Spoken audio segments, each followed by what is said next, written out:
Down the Street Live.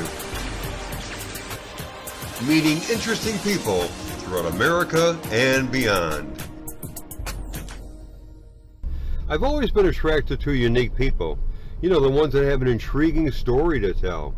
Well, today I'm going to be catching up with John Schlenker, whose creative hobby as a master model shipbuilder dramatically improved his health. So come along with me as I travel down the street live. Down the Street Live. Produced by KN Lifestyle TV Productions. Exclusively for Step North Digital TV. Television like never before. I often wondered what it takes to build an intricate model ship, like the ones you see in museums and people's private collections. Well, we're about to find out as we go in and we meet John Schlenker, who's an amazing model ship builder in Bonita Springs, Florida. Welcome to John's Boathouse. One of the things you learn in shipbuilding or any model building is you learn from other people. So John, first of all, it's a pleasure to be here and to meet you. You're a most interesting person. Thank you. And you're gracious to allow us to come into your home and take a look at your models. Model of the Watts that was built in Sweden in the early 1600s. And the king decided he wanted to be a shipbuilder and he didn't know anything about building ships. So he had them put an extra row of cannons in. And when they launched it, it sank 1,400 yards offshore. And I'm just fascinated by the whole subject. Model shipbuilding is a very time-consuming, intricate process. How did you get into it in the first place? Well, I've always built models, and I actually built model airplanes many years ago. And when we moved to Florida in '97, I didn't feel comfortable flying anything here. So I started looking around, and Mary and I were boaters. We actually lived on a boat for 6 months and came down from Connecticut on our boat to Florida. So I said, I'm going to build some models. It was just something that was interesting, and when I first started getting into boats instead of airplanes. And you know, it's like anything. Once you eat one peanut, you have to get a second peanut.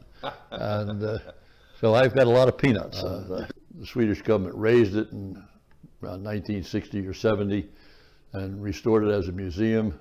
One of my friends saw it, and I wrote to them, and they said, send me a check for $600, we'll send you the plans and the materials.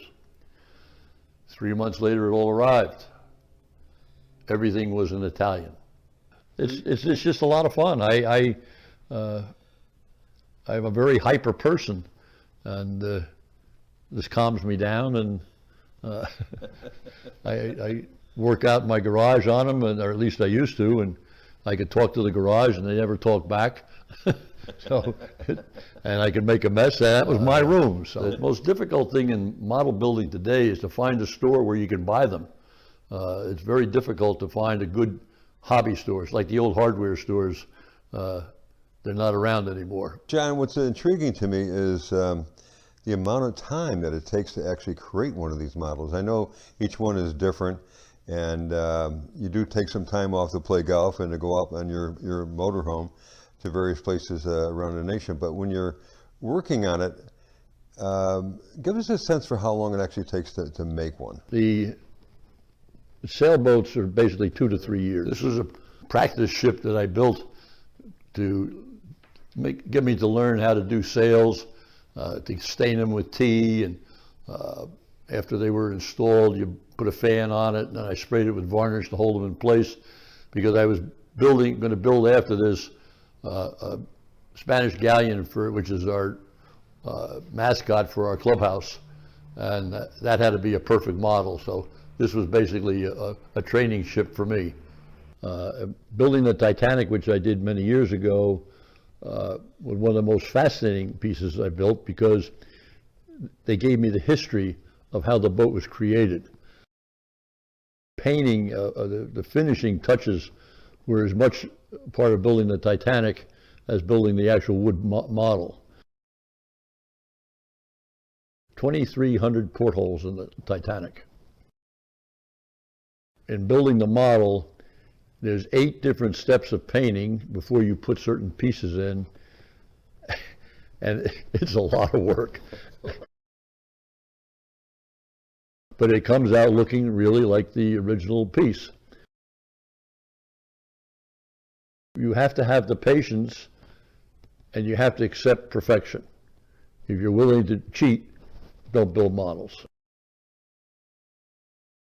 It's just extraordinary. I mean, it's just amazing, the detail. And it's a very large model. It's 48 inches long, and it is capable of being radio controlled, but I did not do that. If you look at it, and you look at those pictures, you think it's the real ship. And that's what it's supposed to be. Now, you don't sell any of your models. No. Occasionally you'll donate one, like I know you belong to a country club and you donated to the clubhouse. When the committee decided to build the clubhouse, which was completed in 2006, I started about 2003 looking, and then I went to the club. I said, would you like to have a model of your insignia that you have on their shirts and everything? And they said yes. I said, okay, I'll build one and donate it. Well, I'm here at John's club, and I'm going to take a walk inside and take a look at that magnificent Spanish galleon model ship that he built and donated to the club. And by the way, it took him 2.5 years to make it. So come on, let's take a look at it.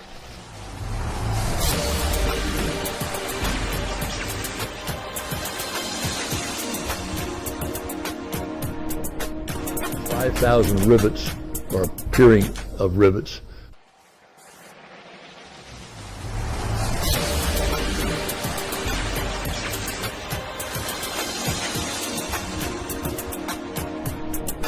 And I understand that they did get it appraised.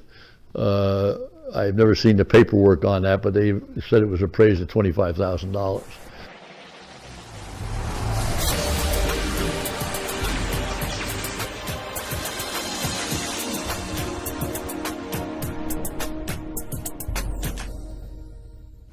I think if I knew that, I might not have given it to him. No, I can believe it, though. I would have given it to him. But all this work out in my garage 20-some years ago. I had a separate air conditioner and television, and we never used the dining room. This way I get to see my wife a little bit. So, I love it. Because you can't rush the gluing part. You have to let it dry. And right now you're looking at the very beginning of the model, the Mayflower, the rough hull being built that gets sanded down, and you do one strip on each side so nothing warps out of shape. I take the wood when it's actually pretty stiff, and I soak it in 50% fabric softener with water, and this piece I only had to do for about 6 hours, and take it out and it twists very easily, and then you let it dry and it'll hold that shape. And that's going to go where, John? That's going to go right in here. As you can see, it's got to be flat here, and then it has to turn to go up in there. Wow. This is the thin mahogany veneer that will be laid over this in a pattern. That has to be perfect. So you put this on. This doesn't give any strength. So this is what the first hull you build to get the strength. Before I do that, I got to cut the portholes in for the cannons and all of that. These are the rough doors for the cannons, but then you have to do all the other work. I love it. So you can make a few mistakes on this, but you can't on the finished product. Again, it's a labor of love, right, John? Yes, yes. And my son that has the Titanic wants this, so I'm building this for him. One of the big tricks is learning what glue to use for what process. One of the best glues that I use is called Zap-A-Gap. It's almost instant fastening. To get the thread stiff enough to go through the block, I'll put a dab of this glue on a piece of wax paper, run the thread through it, wipe it clean right away, and within seconds, it's stiff, so it'll go through the hole, and it doesn't add any thickness to the... You better know what you're doing when it comes to the rigging. If you look here, this is how they give you the rigging. And these are little different colors and different sizes and different thicknesses. And you better make sure and there's the blocks. I don't know if you can see the little holes in there. Oh, yeah. But you sure have to learn how to get the thread to go through those holes. This is what they give you to build the model. You have to pretty much guess and have built many models to know how to do the rigging, or you'll be real trouble, because There's no instructions. This is it, and you better know what you're doing. This is a radio-controlled model of Kennedy's PT-109.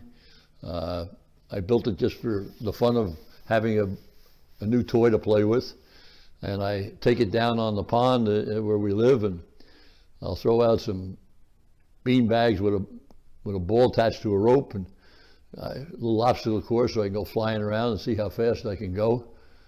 But after I started doing this, I had a big problem. The big birds would come down thinking it was something to eat, and they would dive at it, and it really gave me a challenge to maneuver the boat so the birds didn't bang it.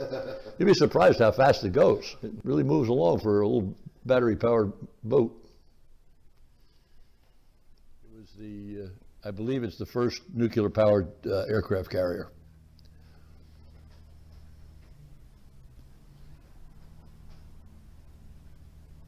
It's amazing how much room, and I believe there's 6,000 sailors and airmen on that boat. It's a Lego model of 007's car.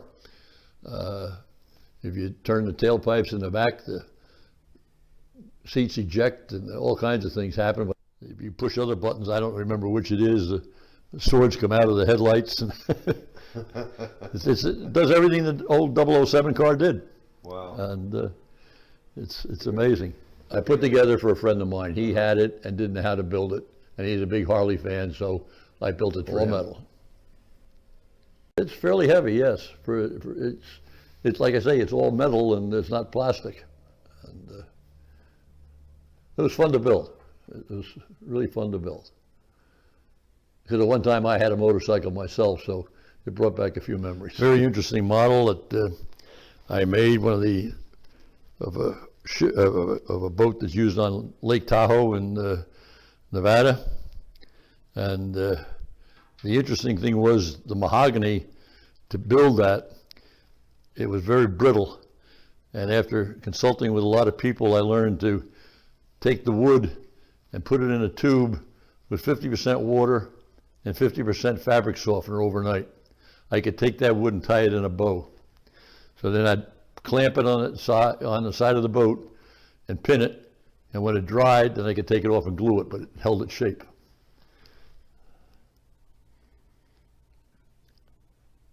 And that is a radio-controlled model. If someone so choose to do that, I didn't want to do that, but it's all ready to go. It's a beautiful built boat. Here's a little bit of seeing how the inlay is done. You can see that. Wow. It's all ready to go. You actually inlaid every one of them. Oh yeah. And there's 8 coats of varnish on that wood. Of money for the hours that you do this because you love to do it. You actually had a career as a road builder at one point. Yes, I was very fortunate in my life to have a very successful business. And if you've ever driven in New Jersey on the Turnpike or the Parkway or the Interstate, you probably drove on something I built. And you have to get things right.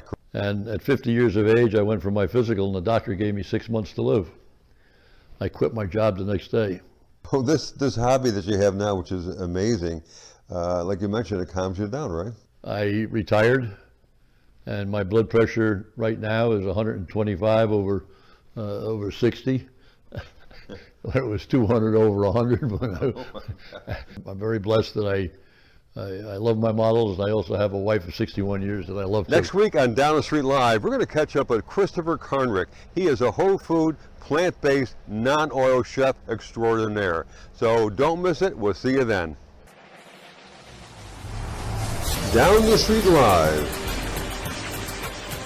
meeting creative people throughout America and beyond.